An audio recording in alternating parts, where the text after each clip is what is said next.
Malam ketujuh tahlilan yang seharusnya menjadi malam doa, tapi bagi Rio malah menjadi malam yang tak akan pernah Rio lupakan.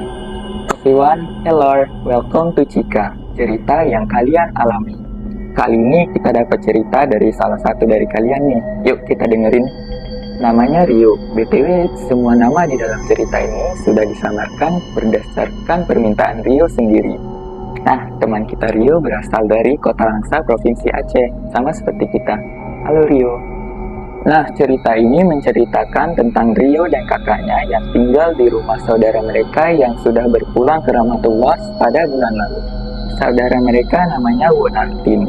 Sudah disamarkannya. Nah, awal kejadiannya seperti ini. Rio dan kakak ibunya pergi tahlilan di rumah saudara mereka yang meninggal. Kebetulan rumah saudara mereka ini bisa dibilang kayak rumah peninggalan zaman Belanda dulu.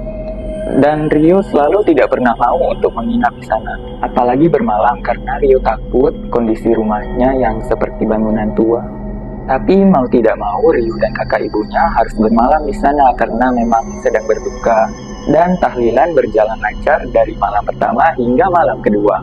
Tapi pada malam ketiga mulai muncul kejanggalan. Jadi pada saat Rio mau membacakan doa seperti biasanya, dari kejauhan di luar teras rumah, Rio melihat samar-samar ada sosok pocong berwajah pucat sambil tersenyum.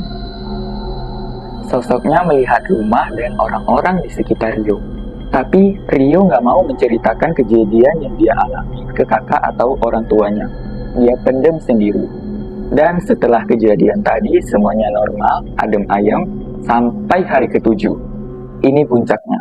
Bentar, minum dulu. Nah, lanjut. Saat Rio sedang mengaji seperti biasa, tiba-tiba Rio ngerasa capek kali. Punggung Rio terasa berat kali. Jadi, Rio memutuskan untuk tidur di kamar. FYI, kalau di rumah itu ada saudara atau tamu yang datang, biasanya dikasih kamar tamu. Nah, Rio tidur di kamar tamu. Kamar yang Rio tempati ini udah lama kali nggak dipakai. Dan memang gak ada lampunya, jadi gelap. Karena memang gak ada yang mau nginep di sini, katanya takut. Awalnya masih baik-baik aja, Rio belum tidur, masih main HP. Nah, pas Rio udah benar-benar pengen tidur, tiba-tiba saja hujan deras turun. Setelah itu, Rio seperti mendengar ada suara orang yang menangis di luar jendela. Karena penasaran, Rio membuka jendela kamarnya.